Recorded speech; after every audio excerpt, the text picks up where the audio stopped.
Bene, dovremmo esserci. Buonasera a tutti. Allora sono riuscito a partire abbastanza puntuale, direi. Ciao Giancarlo, ciao Silvio, ciao Aquarium. Giancarlo e Aquarium, soprattutto grazie per la vostra fedeltà. E ho stimato che c'è sempre una decina di secondi di lag, per cui quello che state vedendo voi è quello che ho detto 10 secondi fa, per cui immagino che ci sia appunto un po' di ritardo. Se sentite quello che sto dicendo, magari datemi un ok sulla finestra della chat, così almeno ho anche la sensazione che non sto parlando esclusivamente al monitor e alla webcam. Allora, aspettiamo allora ancora un attimino per vedere se si collega ancora qualcuno. Intanto vediamo, ho visto che la chat appunto già funziona, abbiate pazienza, ma sto sfruttando un po' la situazione anche per calibrarmi, nel senso che è la prima volta che faccio questo tipo di attività sullo stream di YouTube. Sembra facile, ma non è.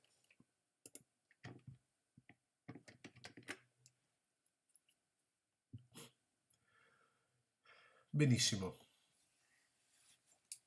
Allora, io non vedo ancora dei vostri commenti apparire a destra. Ripeto, ehm, se sentite quello che sto dicendo, se gentilmente mi scrivete un attimino un ok sulla finestra delle chat. Ah, ok. Tranquillo Diego, benissimo. Allora vado tranquillo, perfetto. Allora cominciamo a sprombattuta.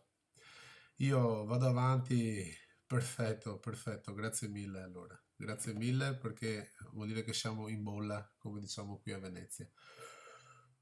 Allora, facciamo così, io vado avanti un attimino spiegando due o tre dettagli del Fuseki, come ho avuto modo di spiegarvi anche nelle registrazioni, nei video che ho fatto. Il Fuseki è un tema lunghissimo e non basterà sicuramente questa serata per diciamo chiarire i dubbi. Però intanto posso cominciare a darvi un imprinting. Ho avuto modo di giocare con qualcuno di voi, vi state impegnando moltissimo e mi rendo però anche conto che effettivamente la strada da fare naturalmente è tanta, ma bisogna anche un po' cercare di cambiare mentalità.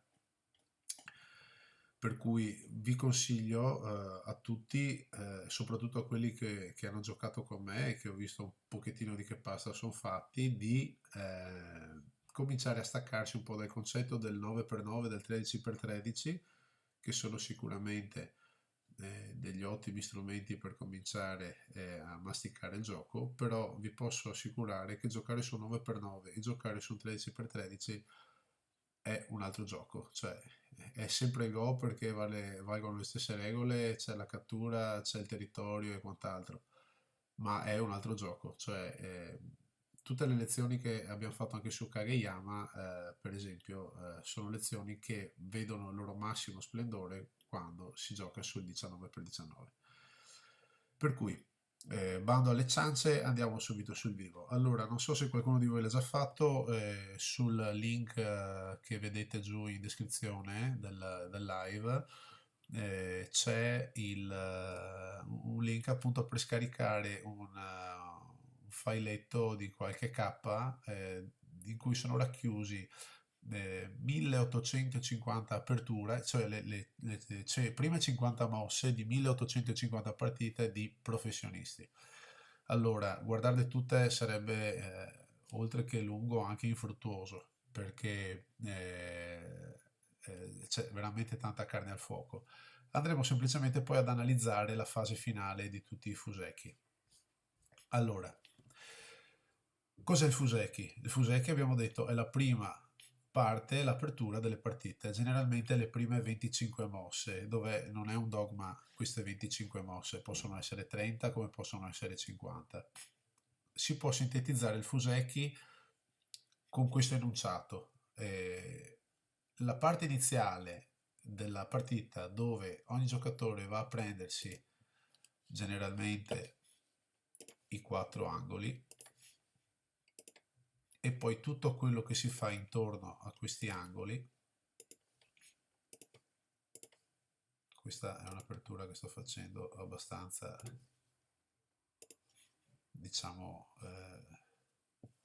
abbastanza scolastica, quindi angoli, e ogni qualvolta nella fase dell'apertura non c'è interazione tra i due giocatori, ovvero non ci sono dei combattimenti, si può definire il fuseki. Nel momento in cui un giocatore decide in un qualsiasi momento della partita, per cui dopo aver fatto per esempio le prime 4 mosse classiche, già nero per esempio comincia a giocarmi una pietra in questa posizione, questa pietra di nero è un attacco, questa marcata col triangolino, è un attacco perché nero generalmente quando gioca qui tende a mirare a questo territorio che vi sto marcando adesso, spero che si veda con i quadratini. Allora generalmente a un attacco di nero in questa posizione qui, bianco tipicamente risponde, per cui se nero va lì, bianco per esempio lo va a fermare qui, allora nero magari si espande, bianco si protegge l'angolo e poi la cosa può continuare in qualche modo. Per cui questo è stato un fuseki, diciamo, corto. Perché? Perché già da subito nero, questo nero ha avuto un approccio un po' belligerante, diciamo così, e ha voluto subito andare a prendersi questa parte del territorio. Allora, senza divagare ulteriormente, torniamo indietro. Come ebbi modo di spiegarvi nel preambolo della quarta lezione di Toshiro Kageyama, scusate, metto in silenzioso il telefono così nessuno poi ci disturba più.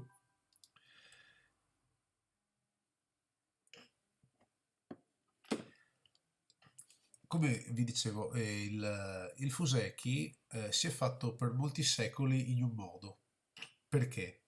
Perché prima che i teorici del Go sviluppassero il concetto del komi, che sono i famosi 6,5 punti che il bianco ha in più rispetto al nero per compensare il gap che c'è tra nero e bianco durante la prima mossa, i fuseki miravano a prendere subito il territorio degli angoli e dei lati per fare subito del territorio sicuro. Per cui generalmente si apriva sul komoku, che è questo punto qui. Bianco poteva aprire sull'oshi, e per esempio un grandissimo giocatore del passato che era Shusaku Nimbo generalmente tendeva ad aprire sempre sui komoku in questa posizione qui, invogliando l'avversario ad andare subito a rompergli le scatole, magari in questa posizione. E allora ecco che l'apertura di Shusaku Nimbo già si faceva vedere. Vedete, sembra una specie di girandola, vedete? Sembra che faccia un quadrato lievemente ruotato rispetto al Goban. Allora, perché questo tipo di apertura? Perché appunto qualora bianco avesse continuato ad insistere magari per entrare dentro il territorio di nero, come potrebbe essere questa mossa che mina l'ingresso, nero andando avanti in questa posizione non avrebbe dato la possibilità a bianco di penetrare nel territorio. Io adesso sto facendo delle mosse un po' così a sentimento, però un po' l'idea era questa qui. Gli Shinfuseki sono per l'appunto dei fuseki che hanno un po' modificato questa tendenza, nel senso che hanno cominciato a sviluppare il concetto per cui il centro è la parte più pregiata del Goban. Qui c'è da aprire un piccolo capitolo. E come ci siamo detti già dalle primissime volte, il territorio nel centro del Goban è una cosa molto difficile da conquistare nell'immediato, perché abbiamo visto molte volte che per ottenere un determinato numero di punti sugli angoli e sui lati bastano molte meno mosse che, diciamo che quelle che si dovrebbero fare nel centro per ottenere lo stesso numero di punti.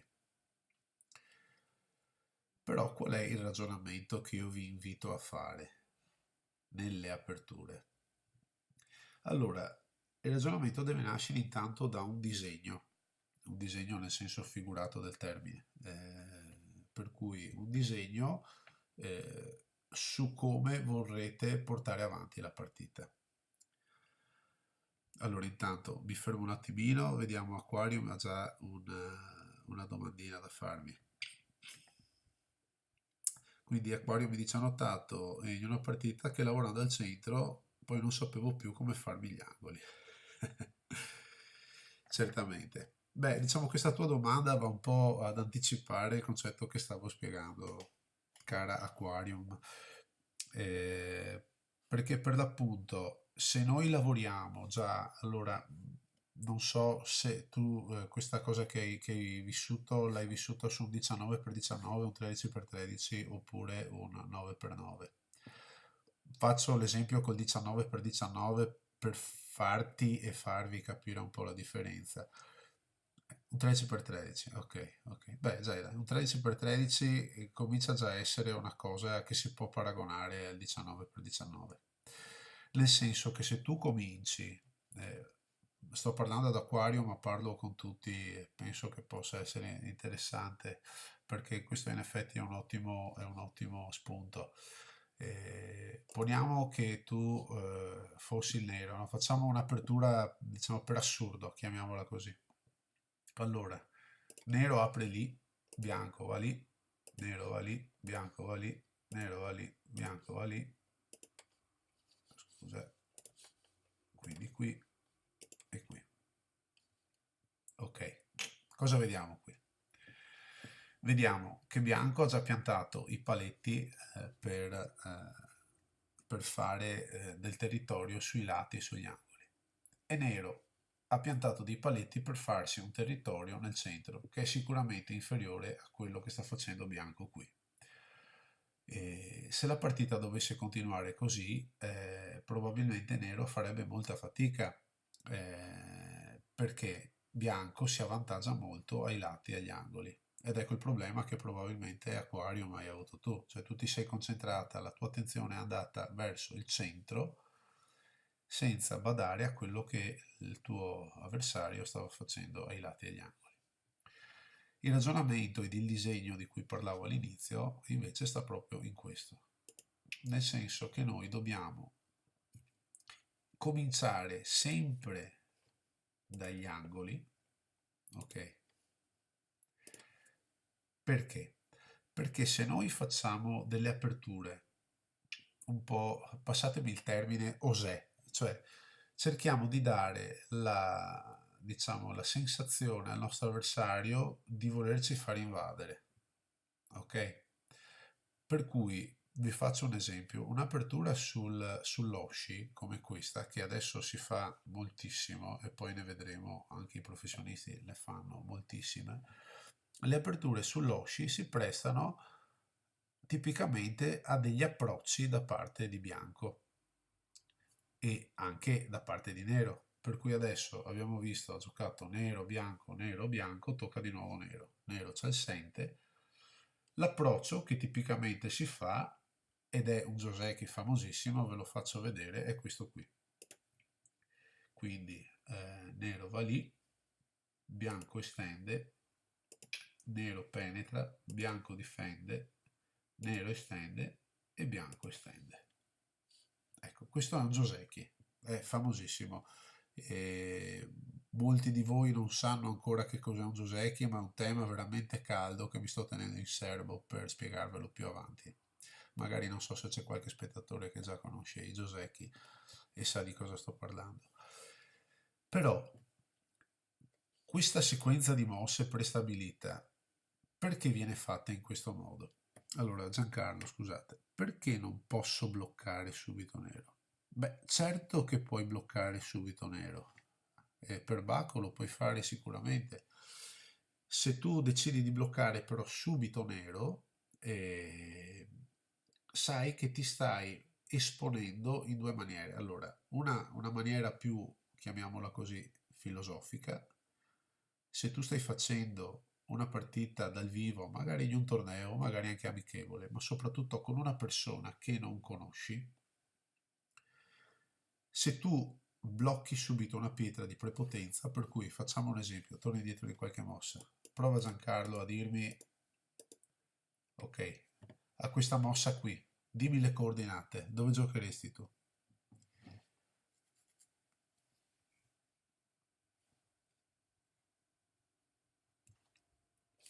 Giocheresti per esempio a contatto qui? C5, perfetto, me lo aspettavo. Ok, allora C5, questo è un altro Josecchi, la tua risposta non è malvagia.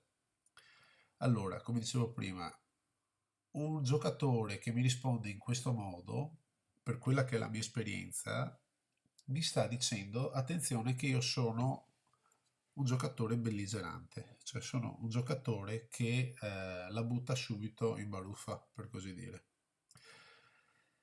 che sono quelli che piacciono a me, perché io invece che sono un giocatore che tende invece sempre ad accompagnare, no, il torrente attraverso le montagne e non ci si pone mai davanti, senza porvisi mai davanti, trovo pane per i miei denti. Eh, Questo cosa vuol dire? Che tu stai già scoprendo in modo plateale alla quinta mossa, se non sbaglio, ma alla sesta mossa, stai dimostrando al tuo avversario che tu hai un temperamento belligerante, per cui la tua partita si svolgerà in un determinato modo, ovvero a combattimenti, a meno che tu non sia così bravo a bluffare psicologicamente e faccia questa cosa solo per indurre il tuo avversario diciamo, a comportarsi in un modo che poi tu sfrutterai a tua volta per un altro tuo tornaconto. Ritornando alla mossa, e con questa mossa che tu mi suggerisci, mi dai anche la possibilità. Ciao Antonio, benvenuto. Apro una parentesi per tutti. Se volete, per chi arriva in ritardo, c'è la possibilità di vedere anche il fino a 4 ore prima. Io penso che, che non durerò sicuramente 4 ore, però insomma, poi il video resta libero e si può vedere anche in differita quando finiremo il live. Chiusa parentesi tecnica. E quindi rispondiamo. Marco Maria, ciao, benvenuto. E allora, dicevo, se tu mi rispondi in questo modo, mi stai dimostrando uno che sei belligerante, ma viva Dio, ognuno ha il proprio stile e ognuno ha il proprio stile. Marco Maria, principiante assoluto, benissimo. Allora, magari forse qualcosa ti potrà risultare un po', diciamo, un po' ostico, però secondo me tutto fa brodo. Vedrai che un po' alla volta entrerai nell'ottica anche tu.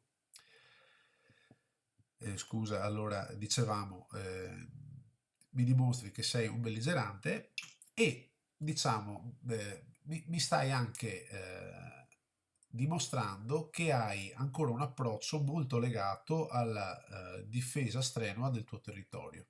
Perché? Ti spiego subito. Perché se tu fai una mossa del genere, allora io devo per esempio rispondere in questo modo qui, è una risposta che posso dare perché io mi rinforzo perché due pietre unite cominciano a essere già un gruppo. Allora, due pietre unite in questo modo qui sono il gruppo più piccolo e più forte, diciamo, tra i gruppi piccoli e tra i gruppi più forti, perché hanno 6 libertà. E mi dai la possibilità di fare un territorio potenziale, quindi un moio da queste parti qua. Tu sicuramente ti stai gestendo il tuo territorio in basso da queste parti qui. Però cosa succede se va avanti la partita in questo modo? Che ormai abbiamo buttato le basi per andare avanti, scusa, per andare avanti così, così e così. Per cui comunque siamo arrivati al risultato precedente. Allora, scusate, c'è anche Federico. Ciao Federico. Vabbè, certo, certo Federico, certo. Federico è un carissimo amico, ci conosciamo di persona e è stato così gentile da venirmi a trovare questa sera, seppur virtualmente. Allora, cerco di ritornare al concetto. Il Joseki che ti avevo mostrato io all'inizio, quindi approccio,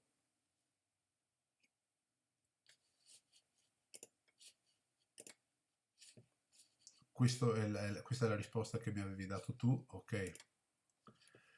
Questa è la risposta standard che si dà e via dicendo, questa. In questo modo qui cosa succede rispetto a quello che mi dicevi prima?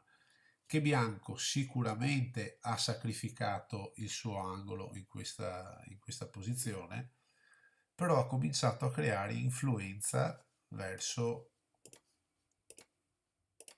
questo lato qui. Questa influenza che controbilancia l'influenza di nero in questa posizione qui.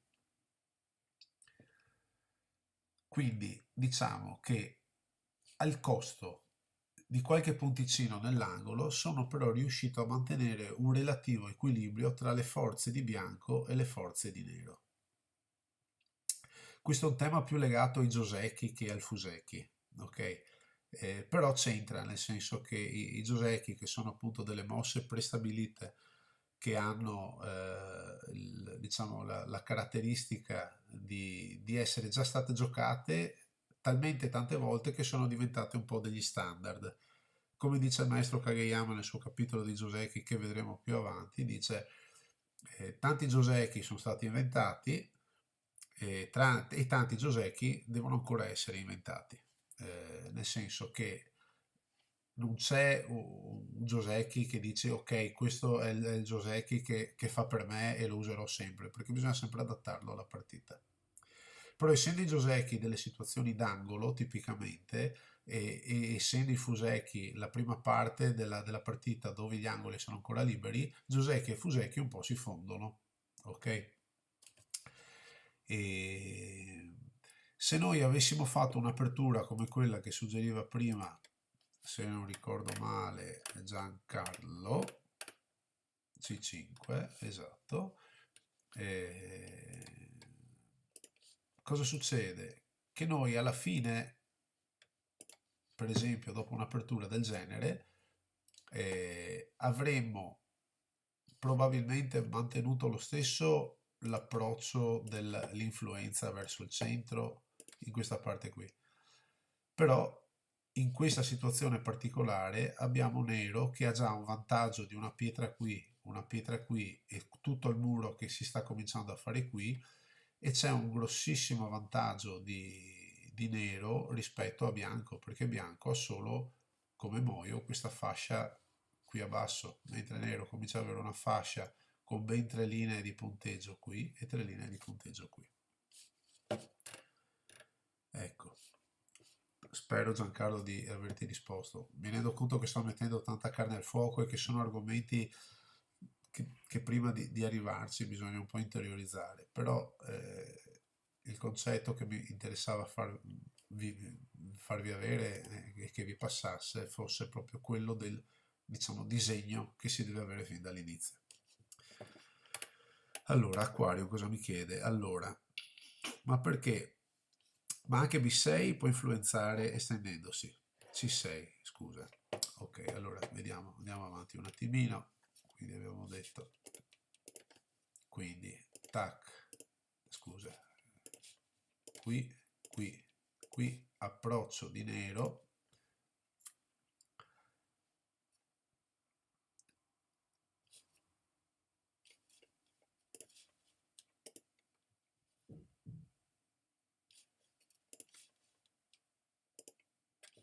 C6.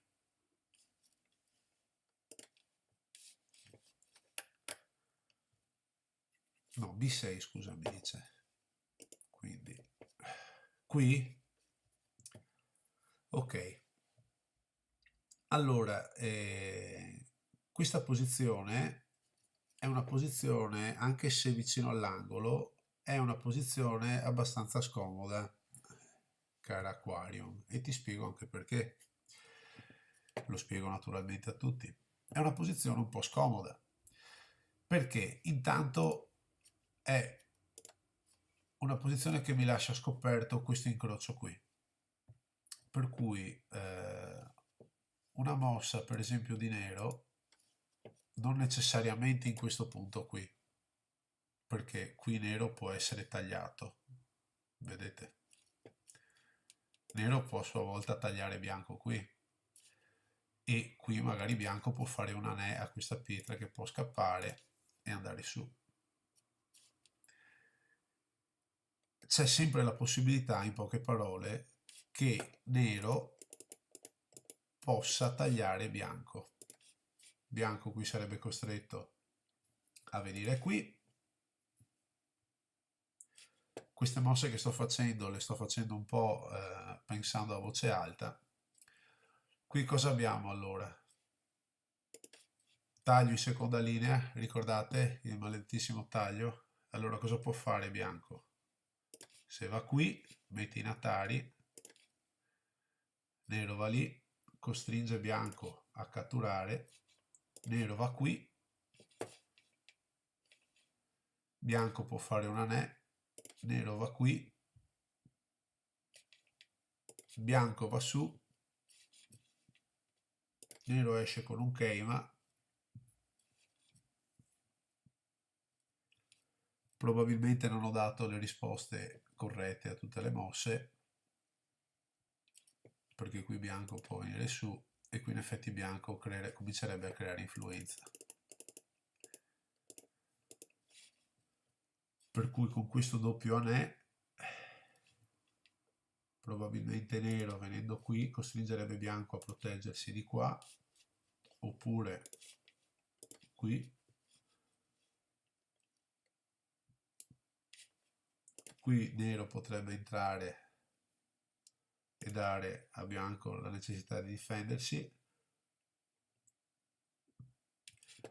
Sì, diciamo che anche quel B6 potrebbe essere una mossa che può avere un certo senso.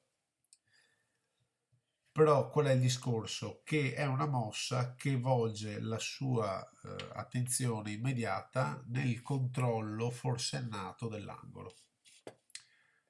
Ed è sacrosanto che con il vostro, diciamo, attuale livello abbiate questa attenzione, questo tipo di attenzioni rispetto agli angoli. Quello che voglio dirvi, ed è giusto quindi che ci passiate, quello che voglio dirvi è che però il vostro futuro non sta negli angoli, non sta nei lati, ma sta nel centro. Per cui tutto quello che voi fate negli angoli deve sempre tendere al sacrificio, Sutemi si dice in giapponese. Si traduce molte volte come la voglia di morire, no? Il sacrificio, no? Per esempio nel judo, chi di voi ha fatto judo? Nel judo ci sono delle tecniche che per atterrare l'avversario bisogna atterrare anche noi stessi. Quelle sono Sutemi Vasa, cioè tecniche di sacrificio. Allora, il concetto è che ok, Antonio mi dice Bisseno è collegato a D4. Potrebbe funzionare in effetti. Ok. Il punto è che tutto il lavoro che noi andiamo a fare sugli angoli deve essere un dare, un avere per creare influenza verso il centro. Vi faccio un esempio, anzi una serie di esempi molto a raffica, ma che danno proprio l'idea. Prendiamo per esempio questa partita qua. Queste qui sono le prime 50 mosse fatte da dei giocatori professionisti. Anzi, questa è l'apertura cinese, per cui direi che tra le tante forse è la meno indicata. Vediamo questa qui. Eccola qua, proviamo a guardare un attimino. Questi sono professionisti, cioè questa che vi sto per mostrare adesso, cioè una partita giocata da due noni dan professionisti giapponesi. Vedete cosa fanno loro? Aprono negli Oshi. Eccoli qua, 4 Oshi presi. Cosa fa Nero? Allora qui mantiene diciamo, una certa calma. Dice, io continuo a espandere il mio territorio. Premesso che entrambi sono consapevoli che se Nero riesce a fare una muraglia dritta da questa parte qui, si becca qui 60 punti come se niente fosse, e 60 punti sono tantissimi, Bianco non se lo può permettere. Cosa fa Bianco? Approccia all'angolo, vedete? Allora Nero dice, ok, benissimo, allora io vengo giù di qua, così mi rinforzo il mio moio da questa parte. Bianco penetricchia dentro l'angolo, però Nero non va a difendersi, non va a chiudersi qui. Vedete? Cosa fa Nero? Si estende dall'altra parte per accaparrarsi ancora un po' di punti da questa parte qui. E cosa fa Bianco? Non va a rompergli le scatole lì, va a cominciare a murarlo, per così dire, dalla sua parte. Infatti Nero cosa fa? Cerca di uscire fuori. Perché? Perché se Bianco, ricordate il famoso concetto che il punto chiave nostro è il punto chiave dell'avversario? Benissimo. Se Nero avesse detto no dai, mi rinforzo qui, ok? E Bianco avesse giocato lì, cioè guardate tutto questo territorio qui,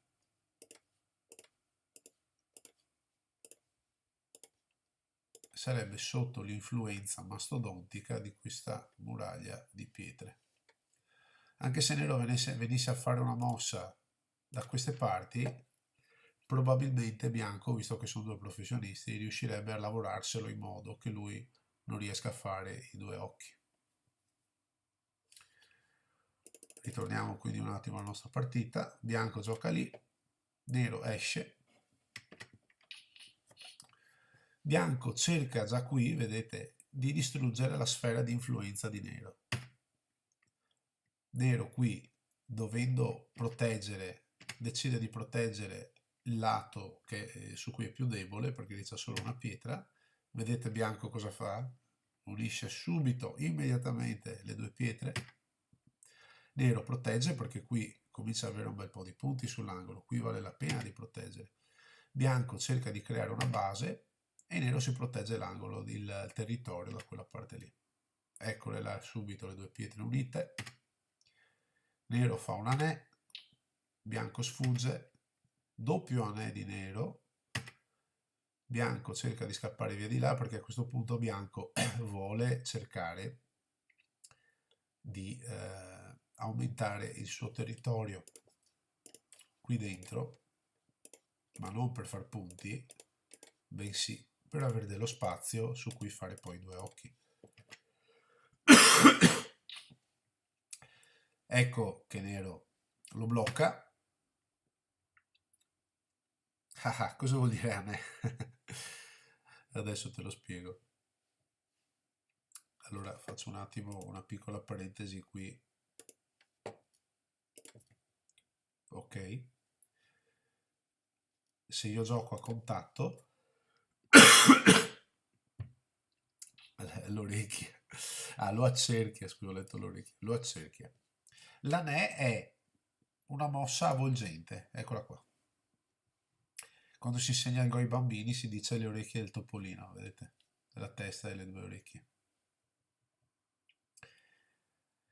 Una mossa giocata in testa così a contatto si chiama boshi e questo si chiama anè e c'è un proverbio del Go che dice appunto ad un boshi rispondi sempre con un anè.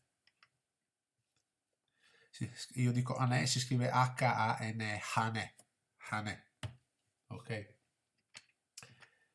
Per cui ritorniamo alla nostra mossa. Cosa decidi di fare bianco qui, no? Allora, abbiamo detto che taglio in seconda linea è pericolosissimo, probabilmente nero qui si aspettava che bianco proteggesse in questo modo. Prego, prego, Aquarium. You're welcome, come dicono gli americani, gli anglosassoni. Allora si aspettava la protezione del taglio, invece è andato su da quella parte. A questo punto è stato furbo, diciamo, è stato furbo bianco perché se nero avesse fatto altrimenti probabilmente bianco avrebbe trovato la possibilità di catturare queste due pietre. Antonio, allora, come si suol dire, fai un anè in testa a due pietre quasi senza pensarci, giusto? Antonino, vedo che tu guardi, ho visto che tu hai guardato i miei video. È un tuo insegnamento, lo so, che in realtà è un insegnamento di Toshiro Kageyama. Esatto, senza pensarci due volte. Quando ci sono le due pietre bisogna subito giocare l'anè. E queste sono le basi principali. Comunque andiamo avanti perché voglio mostrarvi cosa succede alla 50ª mossa. Ricordate il capitolo The Struggle to Get Ahead, no? La battaglia per rimanere in testa. Ecco, state attenti. Vedete, qui bianco ha messo in attari quella pietra, nero se n'è fregato perché vuole andare a catturare quella, invece bianco sta cercando di mantenere il minimo indispensabile per mantenersi vivo. Qui probabilmente hanno deciso entrambi che la situazione è sotto controllo. Nero fa, vediamo chi di voi sa dirmi come si chiama questa mossa, che ignora la situazione locale.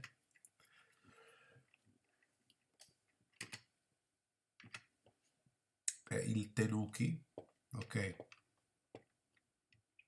Qui quando nero fa un tenuki, ovvero dopo aver giocato tutta una serie di mosse, tutte vicine, vicine, vicine, vicine, vicine, vicine, vicine, vicine, tac, una mossa che va a finire da un'altra parte. Ecco, la mossa che va a finire da un'altra parte si chiama tenuki. Tenuki significa che in questo caso nero ha detto, bah, secondo me qui la situazione è abbastanza sotto controllo, vado a giocare da un'altra parte. Quindi fa un altro approccio, bianco protegge il suo territorio, nero va avanti, bianco va avanti, nero approccia, è il momento giusto per approcciare questa pietra perché qui c'è ancora dello spazio. Ciao Alessandro, ben arrivato anche a te. Qui c'è la pinza, ma di niente, come accennavo prima poi puoi guardarti anche il video in differita, puoi tornare indietro. È una tecnica per distrarre l'avversario. Il bravo giocatore di Go e il bravo avversario di Go è quello che non si lascia distrarre.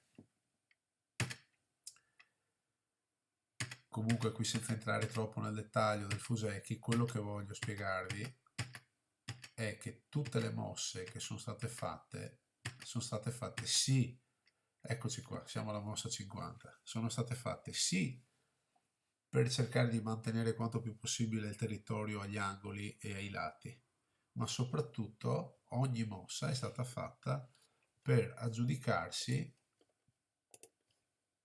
l'influenza verso il centro. Allora, secondo voi, dopo questo Fuseki di 50 mosse sono circa un quarto di partita generalmente. Sissi Alessandro rimarrà sul canale, per cui te la puoi guardare anche con calma dopo. Allora, vado a prendermi un bicchiere d'acqua. Voi guardatevi un attimo quei quadrati che vi ho fatto e scrivetevi sulle note, secondo voi, chi è messo meglio a vostro avviso in questa fase della partita. Torno tra qualche secondo.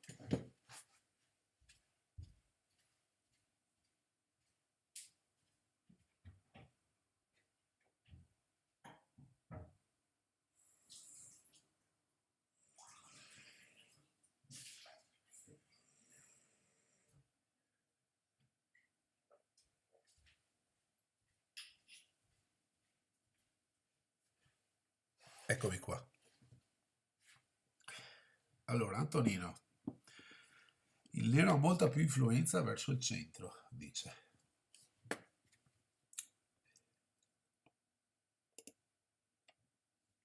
Il nero secondo me al primo acchito è messo meglio.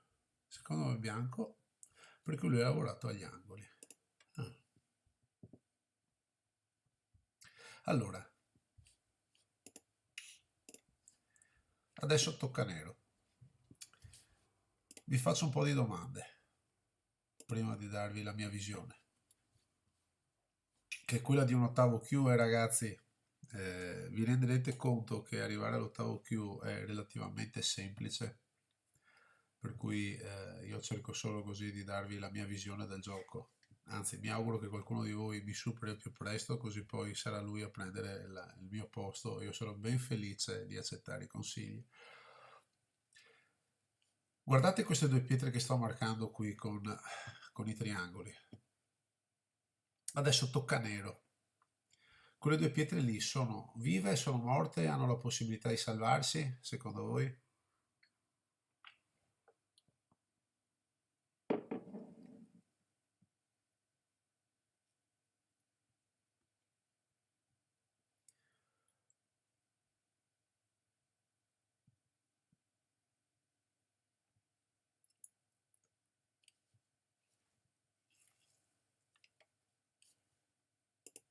Considerate che tocca nero adesso, è la mossa.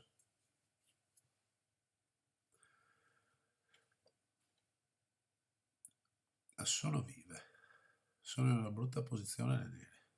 Quelle bianche sono in una brutta posizione. Secondo Alessandro sono vive. Ok, consideriamo che tocca ancora nero. Antonino dice che se bianco gioca bene riesce a farsi due occhi. Vive se riescono a collegarsi in alto. Certamente, certamente. Allora, così di primo acchito non riusciamo a dire di preciso cosa capiterà a quelle due pietre lì. Possiamo però, forse se metti in attari nero, certo, perché c'è questa pietruzza qui di nero. Ecco Simone, ciao Simone. H12 se giocassi io nero, vediamo allora. Antonino dice H12. Quindi qui. Benissimo. Quindi tu mi stai un po' dicendo che saresti tentato di fare una sorta di rete. Allora, qui avrebbe anche un po' senso fare una rete, perché? Adesso poniamo che seguiamo il consiglio di Giancarlo e di Antonino, scusate. Giochiamo in H12. Tocca bianco. Qualcuno di voi mi suggeriva, beh, se bianco metti in attari la pietra di nero, immagino si riferisse a F10, riesce forse a salvarsi. Da che parte mettereste voi i Natari? Questa pietra che sto marcando adesso con il quadrato. Giochereste in A o in B per metterla in Atari?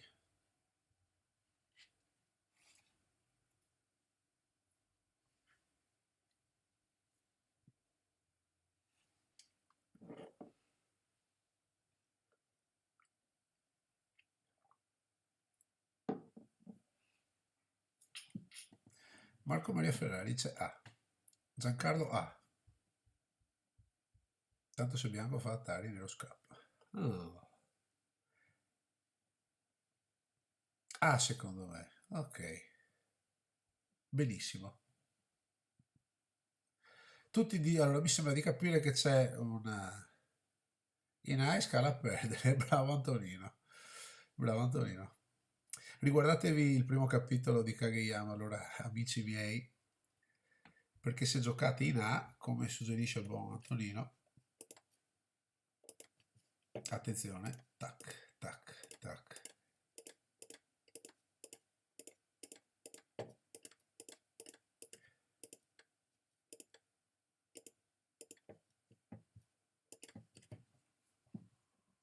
Chi perde la scala?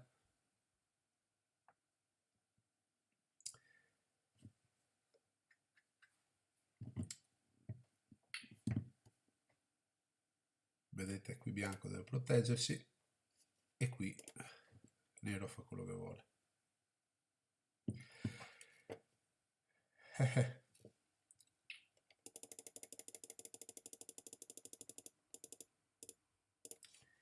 Vedete? Perde bianco, esattamente. Perché questa posizione che vedete qui è la classica posizione di partenza di una scala. Cosa dobbiamo fare allora? Se qualcuno di voi ha guardato il primo capitolo di Kageyama, bisogna intercettare con la coda dell'occhio la diagonale dove va a sbattere. Se va a sbattere contro un ladder block, per cui qui c'è un mare di pietre nere e se non ci fossero pietre nere ci sarebbe il bordo, quindi se vedo bordo o pietre del mio colore in traiettoria della scala, posso dire che mi sto salvando. Per cui già a prima vista qui bianco con la coda dell'occhio, vedendo che nella diagonale c'è la, la- la pietra nera, sicuramente dice se faccio una scala la vado a perdere. Però anche è vero che se bianco giocasse quindi in B, qui nero va giù, bianco probabilmente dovrebbe fare qualcosa per questa pietra perché altrimenti se continuasse a venire giù di qua e nero la mettesse in Atari, poi nero avrebbe la possibilità di venirsene fuori di qua, bianco taglia, vediamo, Atari,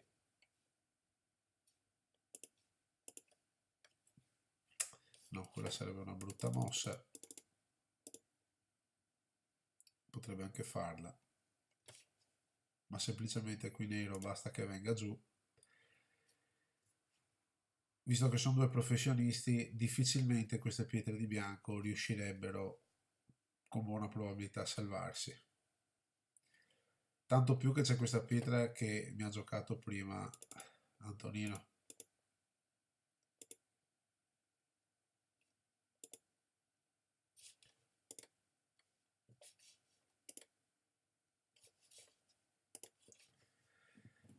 Non sarebbe, vediamo, perde bianco. In B nero ha 3 libertà. Esattamente.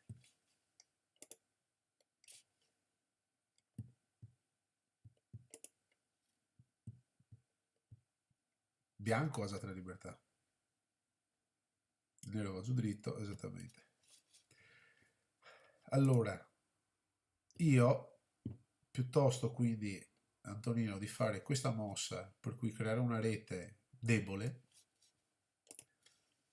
a questo punto cercherei di rinforzare, ricordate, la pietra singola è più debole della pietra doppia, cercherei di fare una mossa del genere o una mossa del genere.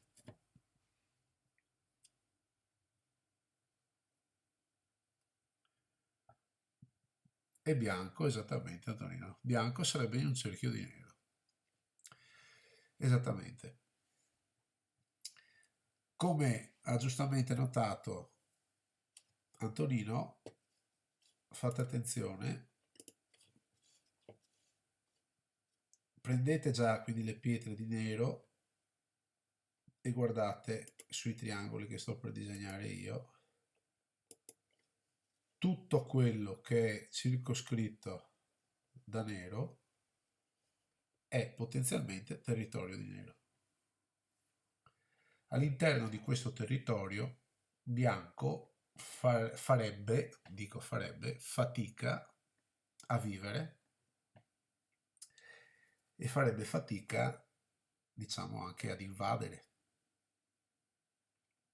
Sono due professionisti, però noi cerchiamo di metterci, però noi cerchiamo di metterci nei nostri panni.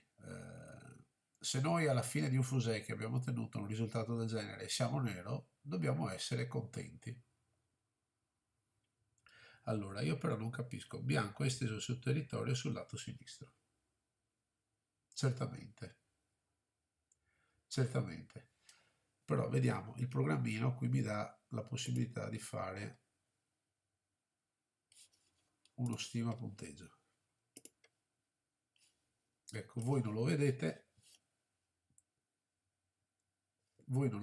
però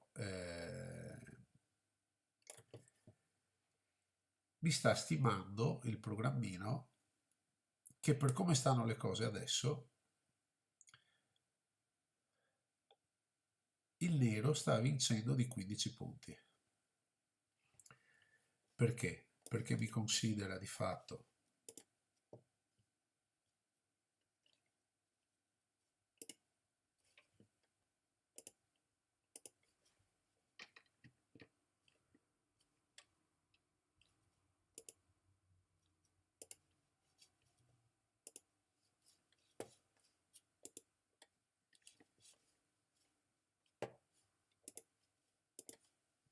mi sta stimando che tutto il territorio dei triangoli, tutto il territorio in alto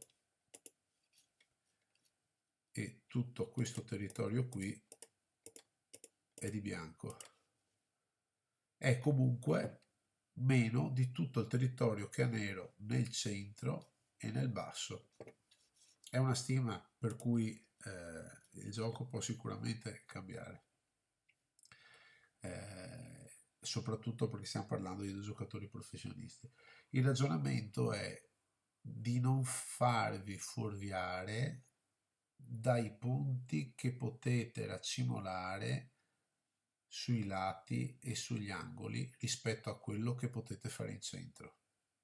Di conseguenza il ragionamento quale dovrà essere? Dovrà essere io lavoro all'inizio per prendermi gli angoli e per prendermi i lati in modo anche plateale, in modo da invitare il mio avversario ad attaccarmi per andare a distruggere questo mio territorio.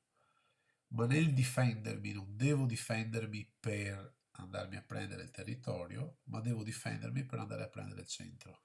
In questo modo cosa succede? Che un po' di territorio comunque ve lo fate sia sugli angoli che sui lati, però il grosso, la parte più cicciona, più pregiata, andate a farvela nel centro. Alessandro, l'importante è conquistare il centro, insomma. Esattamente, esattamente. Il concetto è proprio quello. Però come ho avuto modo di spiegarvi anche nei video, ok Acquario, beh sono contento che sia tutto chiaro perché mi rendo conto che sto mettendo tanta carne al fuoco, poi io quando mi appassiono comincio a parlare e magari si perde anche qualcosa per la strada. Il concetto è però, come vi dicevo, è che prima di passare a questo concetto di prendervi il centro è sacrosanto e le vostre risposte me l'hanno confermato ed è giusto che sia così, ragazzi, non vi sto assolutamente spingendo a fare una cosa che voi non vi sentite di fare, è che voi prendiate dimestichezza con la conquista del territorio nei lati. Perché? Perché avanzerete di grado, giocate adesso su DGS, KGS ovunque dal vivo, magari dal vivo sarebbe la cosa migliore, io purtroppo non ho più la possibilità di giocare dal vivo. E giocherete, vincerete perché riuscirete a crearvi il vostro territorio, comincerete a invadere quello dell'avversario e avanzerete. Ma quando arriverete a un punto che non avanzerete più, vi renderete conto che il vostro avversario non è che vince perché vi ha conquistato e vi ha invaso tutto il territorio agli atti e agli angoli, ma vi renderete conto che vincerà perché voi avrete degli angoli e dei lati che vi fruttano sia dei punti ma poca roba. Lui invece avrà dei moio enormi al centro, delle praterie, come dice un mio carissimo collega e amico, delle praterie che sono quelle che poi danno il grosso del punteggio. E vi faccio un esempio proprio terra a terra. Vi mostro un'apertura, se riesco a trovarla, di questi 1500.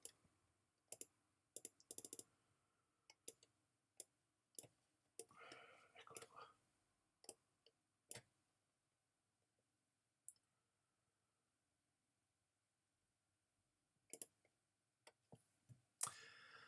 Questo accade adesso nel Fusecchi Modernity, ai lati era tutto, gli angoli ai lati era tutto. E in realtà mi fai delle domande veramente interessanti, Antonino. Antonino dice, lo leggete, spero anche voi, ma questo accade adesso nel Fusecchi moderni, non nel Fusecchi moderno. Ai tempi di Shusaku gli angoli e i lati erano tutto. Allora, sì, allora ti do una risposta secca. Sì, perché Bianco non aveva questo fiato sul collo del Comi, quindi di questi 6 punti e mezzo da doversi prendere. Allora, vediamo. Il problema che ho riscontrato io è difendere bene il centro. È più facile difendere i lati e l'angolo. Infatti è vero. È vero. Per difendere bene il centro, caro Antonino, che grado hai Antonino? Perché mi fai delle domande interessanti che mi dimostrano che un po' di mestiere ce l'hai.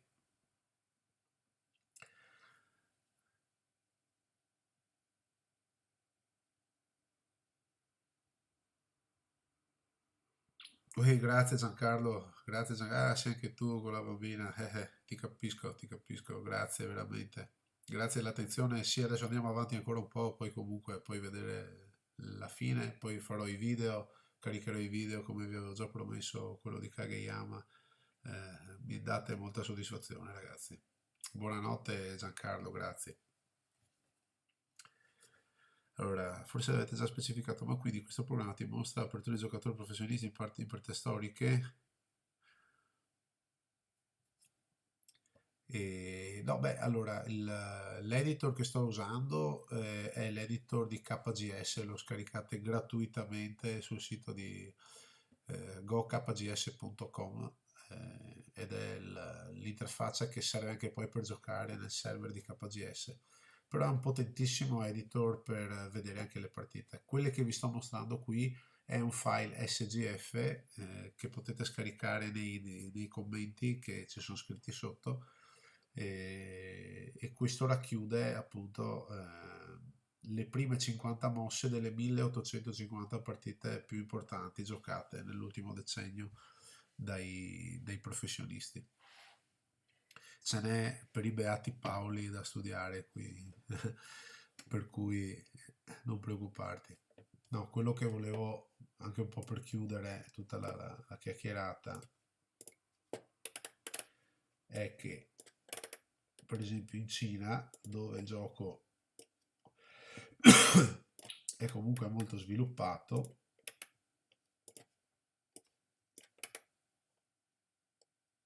tac, ecco qua.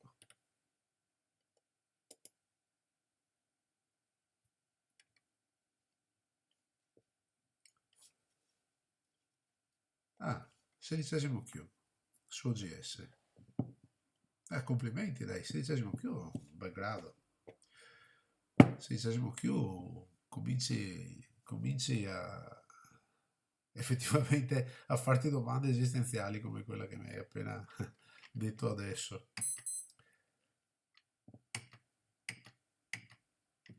No, questo è quello che abbiamo fatto noi prima. Sì, così siamo un po' incartati.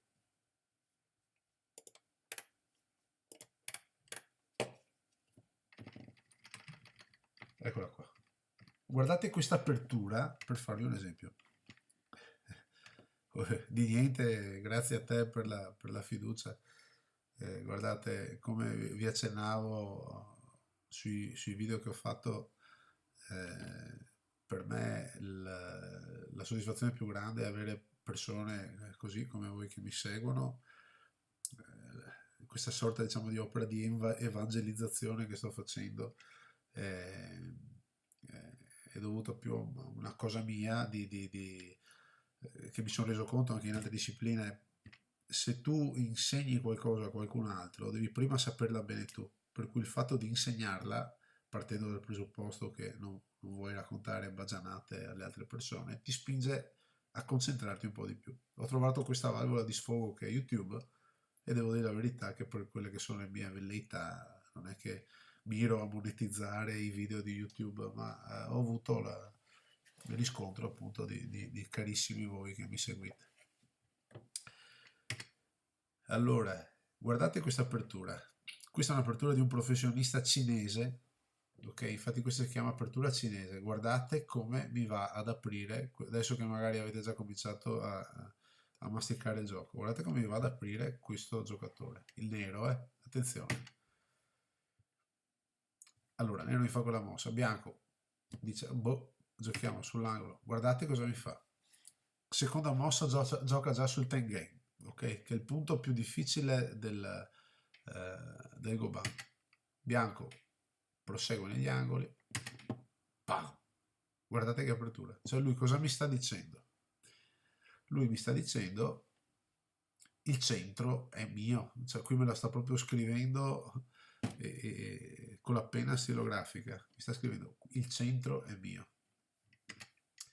Bianco continua imperterrito e a questo punto nero dice boh, ma un angolo me lo prendo. Bianco estende, vedete aperture molto piccole perché stanno giocando in terza linea.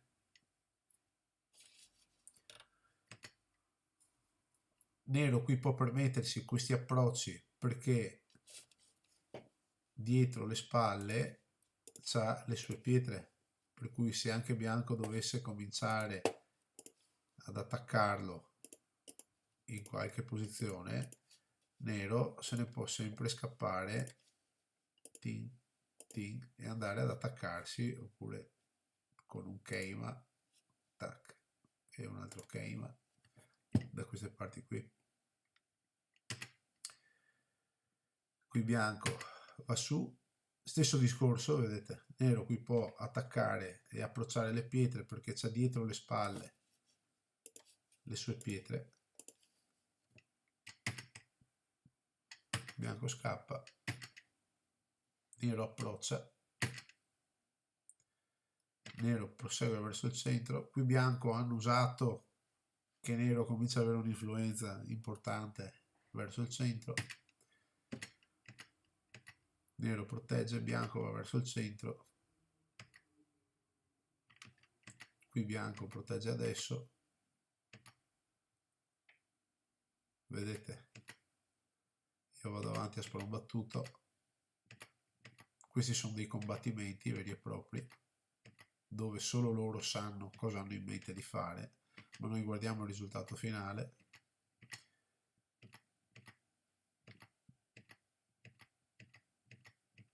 Ecco qua. Cosa notiamo? Cosa notiamo? Lato nero, che accidenti, nero è riuscito a raggiungere il suo obiettivo. Non so se ricordate durante una lezione di Kageyama in cui mostravo una partita che aveva giocato Kageyama contro un altezzoso primo Q con 9 pietre di vantaggio, e Kageyama gli ha fatto un mazzo così, perché gli ha detto ti sei fatto prendere la mano perché avevi 9 pietre, e sono riuscito a distruggerti. Bene, qui il nero, guardate cosa sta facendo, ma sta costringendo Bianco a giocare separato, vedete? Bianco, per come stanno le cose adesso, ha un gruppo, isolato, ha un gruppo isolato, ha due gruppi che potenzialmente si possono attaccare in questa posizione qui, però per come stanno le cose adesso sono isolati. Kageyama ci dice, no, appunto, che basta avere 6 gruppi isolati, anche vivi, e si è persa la partita. Qui nero si sta gestendo il centro. Questo è un altro tipo di Fuseki, vedete? Un Fuseki che ai tempi di Shusaku Nimbo sarebbe stato come bestemmiare il Vaticano, nel senso che è una cosa inaudita.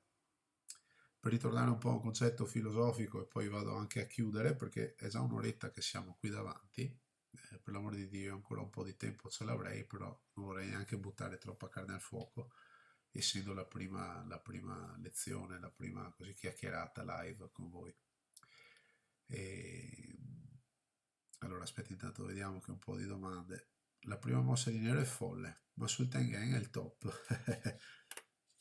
Se uno inizia così vado in panico. Esattamente. Se vai in panico perché ti scombussola un po' i piani. Nero si è praticamente preso il centro quasi totalmente, o sbaglio. Bianco è limitato a poche zone. Eh sì, Alessandro, proprio così. Un co' inizio partita è un'altra cosa strana, direi. Un co' inizio partita, è esatto, non vale tantissimo.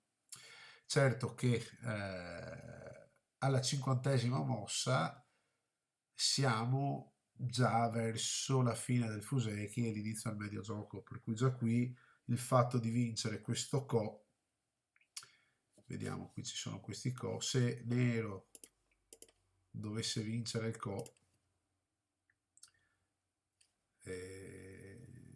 poniamo che bianco non abbia più delle,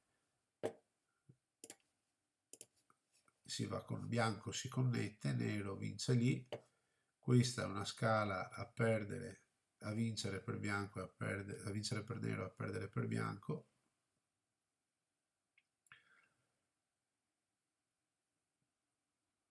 Per cui qui secondo me bianco è messo abbastanza male. Vediamo un po' di... Eh sì.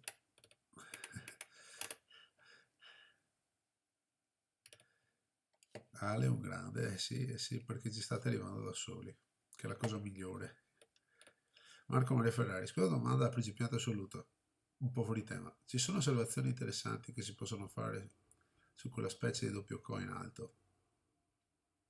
Ah sì, ti sto già rispondendo, certo.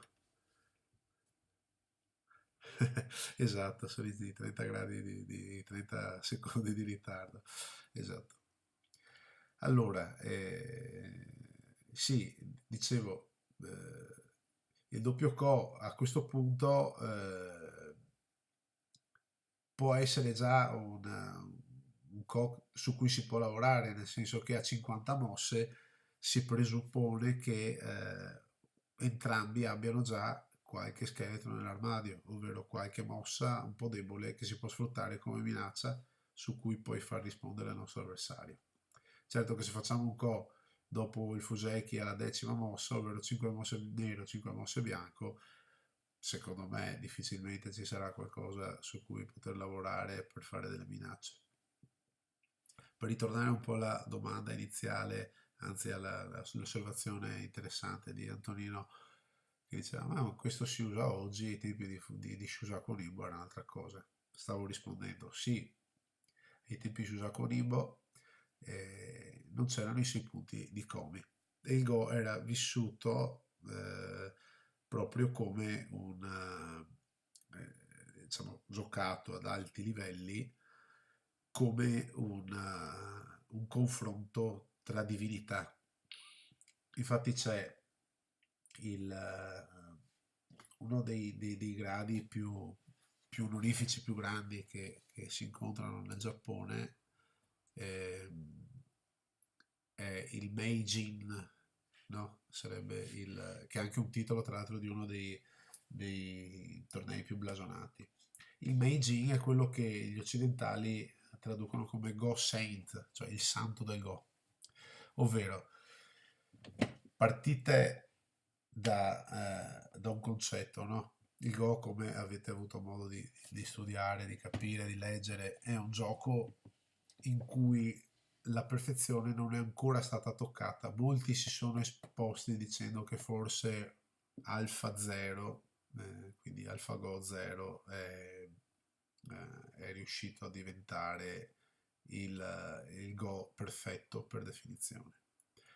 Però una volta, ai tempi di Shusaku Nimbo, quindi nel Go antico, quando due Meijin si confrontavano l'uno con l'altro, eh, la partita alla fine finiva pari, completamente pari. Gigo, Gigo si chiamava, cioè la partita pari per definizione, ovvero due forze uguali, potentissime e contrarie che alla fine portano comunque all'equilibrio. No? Quindi sempre il concetto di yin e yang che si fondono insieme e portano l'equilibrio. E quindi dovete partire facciamo il discorso al contrario. Il go perfetto significa che se io gioco con un mio pari grado, esattamente uguale a me, la partita finisce patta. Tanti punti fa lui, tanti punti faccio io. Perché nel momento in cui io comincio a rompere un po' l'equilibrio, lui lo compensa e magari lo rompe un po' anche lui, ma io lo compenso e arriviamo a pari. Se invece uno dei due è più debole, l'equilibrio a un certo punto pende da un lato o dall'altro. Purtroppo, quando il Go è diventato, passatemi il termine, uno sport, è impossibile in uno sport come il Go dire la cosa finisce a patta. Di conseguenza ci dovrà essere sempre uno che vince, magari di mezzo punto, ed è stato introdotto il Komi. Quando è stato introdotto il Komi, pensate a elementi geniali, mi viene da dire, di chi studiava Go da secoli e che si basava su testi antichi secoli, che ha dovuto riammodernare tutto il concetto del Go per adattarlo a questa nuova filosofia. Ecco che quindi, per concludere, il Go che si giocava ai tempi di Shusaku Nimbo non era una prova di forza per dimostrare chissà cosa, anzi il Go era lo shogun aveva nella propria corte un maestro di Go, perché il Go insieme alla danza, il canto e alle arti marziali era considerata una delle 4 arti nobili che diciamo un samurai o comunque una persona di alto rango doveva saper fare. Raggiunto l'equilibrio, quindi tutto si pareggiava. Il concetto con cui si affrontava una partita ai tempi di Shusaku Nimbo, quindi nell'antichità, era semplicemente quella di arrivare all'equilibrio alla fine della partita. Non c'erano in premio trofei, non c'erano in premio soldi, non c'era in premio nulla. Se uno perdeva sapeva che aveva del margine di miglioramento. E questo è l'approccio che consiglio a tutti voi, a meno che non vogliate diventare anche voi degli insei, ovvero degli studenti promettenti, per diventare poi dei professionisti. E semmai diventerete degli insei, ricordatevi di me e datemi qualche lezione a vostra volta. Abbiamo messo tantissima carne al fuoco questa sera, stiamo andando avanti da 1 ora e 1/4, io comincio a perdere un pochettino la voce, vi ho raccontato un po' di cose pratiche, un po' di cose filosofiche, spero che vi siano interessate comunque, mi rendo conto che sono stato anche un po' dispersivo, ma insomma così era per tenere viva anche un po' l'attenzione. E prima di chiudere, quindi altri 5 minuti fino alle 11:20, se qualcuno di voi ha ancora qualche curiosità, anche magari esterna a quello che ci siamo detti, anche un po' più precisa, io sono felice di rispondervi. Dopodiché ci salutiamo e ci diamo appuntamento la prossima volta. Allora, vediamo. 5-5, ora siamo a 7-5 in Giappone. Eh sì, il Komi adesso è a 7-5 in Giappone e di torneo in torneo, molte volte lo regolano anche. Anzi, una cosa paradossale è che quando giocano le partite Blitz sul 9x9 uno pensa, beh, il Gobai è più piccolo e il Komi è più basso, e invece no. Si è stimato che il vantaggio che ha Nero alla prima mossa nel 9x9 è di 9,5, per cui il Komi per bianco nel 9x9 generalmente è di 9,5. Aquario, bellissima lezione, grazie a te dell'attenzione. Trovo il tuo video molto ispirato, si vede che metti tantissime persone a giocare. Grazie, grazie ragazzi, grazie. Veramente grazie. Aquario. Allora, un mio amico ha giocato contro un robot su DGS e il robot per ben 3 volte ha abbandonato la partita. È possibile una cosa del genere? È assolutamente possibile, Aquarium. Mi dai lo spunto per parlare di un'altra cosa interessante, ovvero sull'abbandono della partita. Non ne ho mai parlato effettivamente. Eh, Ci sono molti, soprattutto principianti, ostinati, ma grazie a te Marco, grazie a te, molto ostinati che vogliono per forza finire la partita fino all'ultima mossa, fino a quando tutti e due diranno passo, anche se è evidente che stanno perdendo. Ecco, un atteggiamento del genere tra, per esempio, professionisti, e noi dobbiamo solo imparare dai professionisti, è considerato un atteggiamento scortese. Perché se diventa evidente che tu stai perdendo, e col tempo ve ne renderete conto sicuramente, riuscirete già a capire se il gap che avete, per esempio alla 100ª mossa, capite subito se il gap che state incrementando potete ancora risolverlo in qualche modo o resterà tale. Dire mi arrendo, quindi il famoso resign, è anzi un atto di cortesia, significa guarda caro amico, apprendo che tu sei molto più forte di me, non ti faccio perdere tempo, vinci tu la partita. Tanto come dicevamo più volte, nel Go si vince o si perde indipendentemente da quanto a quanto. Posso perdere 150 a 0, posso perdere 0,5 a 0, però ho vinto o ho perso. Di conseguenza dire resign significa ok, hai vinto tu senza problemi. Per cui questo in assoluto per rispondere ad Aquarium, il robot è stato programmato in modo che se capisce attraverso i suoi algoritmi che non ha più nulla da fare, si può tranquillamente ritirare, così non fa perdere tempo, essendo lui un robot, non fa perdere tempo all'umano. Ma essendo un robot uno si aspetta che vincano, beh, non è detto, nel senso che un robot, allora, non so se lo sai, caro Aquario, ma l'unico robot, quindi l'unica macchina che ha battuto un umano dopo migliaia di anni è stato AlphaGo 2 anni fa. Tra l'altro su 5 partite 4 le ha vinte AlphaGo e una l'ha vinta l'Issidol, per cui comunque l'Issidol è riuscito almeno in una partita a vincere AlphaGo, che è un programma di fatto. Se avete la possibilità scaricatevi Crazy Stones eh, per Android. Crazy Stones è un ottimo sparring partner perché batte i quinti Dan su KGS.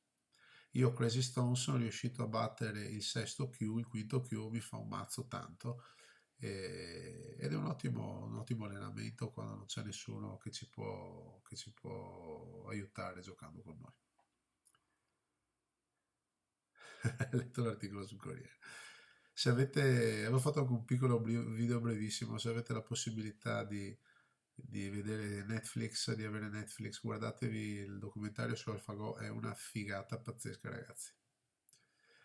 Devo iniziare da zero, come me. Meglio usare KGS, DGS o GS? Bah, allora ti dico la mia. Se hai tanto tempo da dedicarci, ovvero anche la possibilità di stare qualche ora davanti al computer, io ti consiglio vivamente KGS.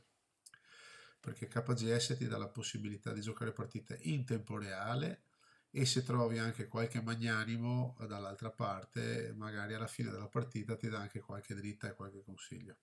Se invece sei uno come me che lavora dalle 8 della mattina alle 8 della sera, ti consiglio DGS perché eh, DGS puoi giocare anche partite diciamo in differita, puoi fare anche una mossa al giorno senza dover stare lì a fare la partita se non finisce il tempo. Ragazzi, vi consiglio di leggere di Carmago, bellissimo. Diego lo conoscerà sicuramente.